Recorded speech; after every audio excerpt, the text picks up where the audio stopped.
మేడ్చల్ పెద్ద చెరువు బ్రిడ్జిపై ఏర్పడిన బుంగను యుద్ధ ప్రాతిపదికన మరమ్మతులు చేపడతామని మున్సిపల్ చైర్పర్సన్ మర్రి దీపికా నరసింహారెడ్డి అన్నారు. ఇటీవల ఎడతెరిపి లేకుండా కురుస్తున్న వర్షాలకు మేడ్చల్ పెద్ద చెరువు అలుగు పారింది. దీంతో చెరువుకు సంబంధించి లింకులు బ్రిడ్జిపై బుంగ పడడంతో కుంగింది. బుధవారం municipal commissioner Battu Nagireddy, traffic ACP Venkatareddy, traffic CI Hanuman Goud, irrigation AE Nikhitha, R and B అధికారులతో పాటు డిఈ విజయలక్ష్మి బ్రిడ్జిపై కుంగిన ప్రాంతాన్ని పరిశీలించారు. వర్షాకాలం కావున ప్రజలు, వాహనదారులు రోడ్డుపై ప్రయాణించేటప్పుడు జాగ్రత్తలు పాటించాలని తెలిపారు. కుంగిన బ్రిడ్జి పనులకు మరమ్మతులు ప్రారంభించడం జరిగిందని మున్సిపల్ చైర్పర్సన్ దీపికా నరసింహారెడ్డి తెలిపారు. రాకపోకలకు ఇబ్బంది తలెత్తకుండా మరమ్మతులను త్వరగా పూర్తి చేస్తామని హామీ ఇచ్చారు.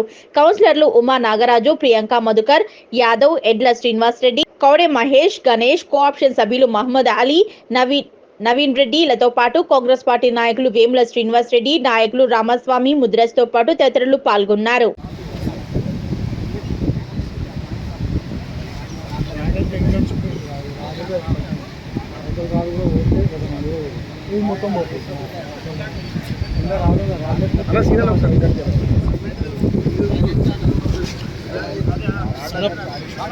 ఫోటోలు పంపినా చెప్పిన